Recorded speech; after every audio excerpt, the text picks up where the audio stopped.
I want to switch gears for a second and talk a little bit about politics, because people are very interested in your politics. So I'll get back to business in a minute, but I don't want to miss the chance to do this.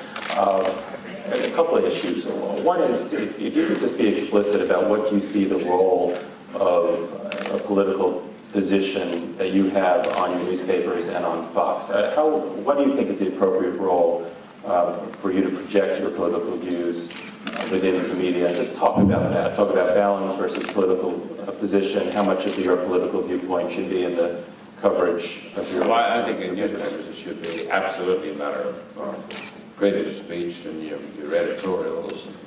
And it's not a question of an old-fashioned propriety that it shouldn't be touched or anything else.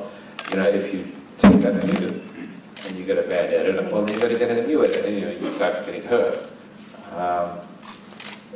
So the buck stops with the top. On television, I believe you're going to be absolutely straight. And people laugh at this when we say, well, we're at the fair and balance on Fox. It's just not true. I mean, you have commentators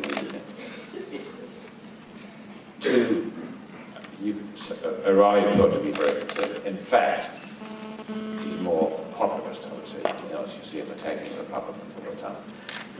And always giving both sides a chance.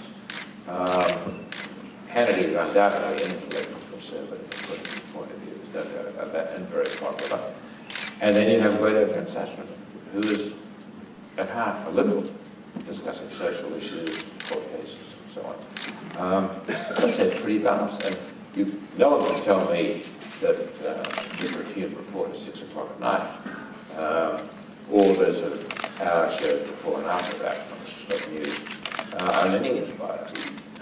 It's just that we tend to report both sides, which is quite a new thing.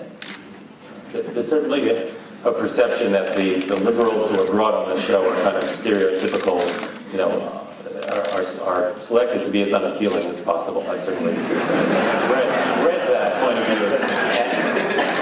And that while you're hearing both sides of the story, clearly the dominant intellectual viewpoint coming through is quite conservative, quite hawkish on military issues. You do not accept that? I think we have strong liberals, and we like them all. But every now and again, you know, the Democrats put out the word that you mustn't go on Fox. Don't legitimize it. So you're putting out a call for good, strong, attractive liberals to come on the show?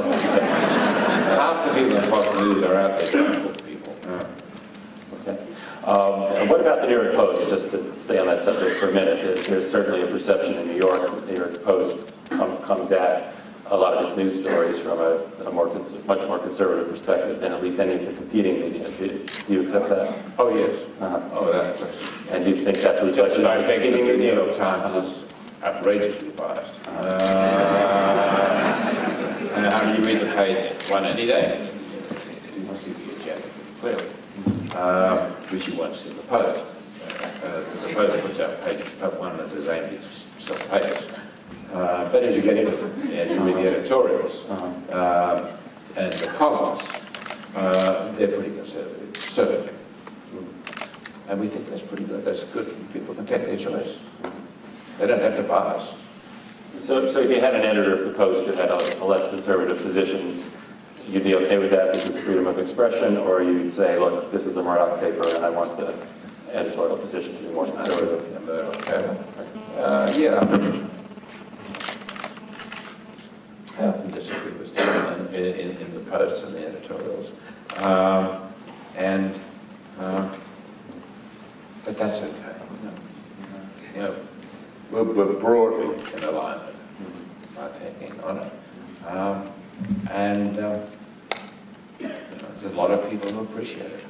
I mean, it's the only paper in New York that's not going down in circulation.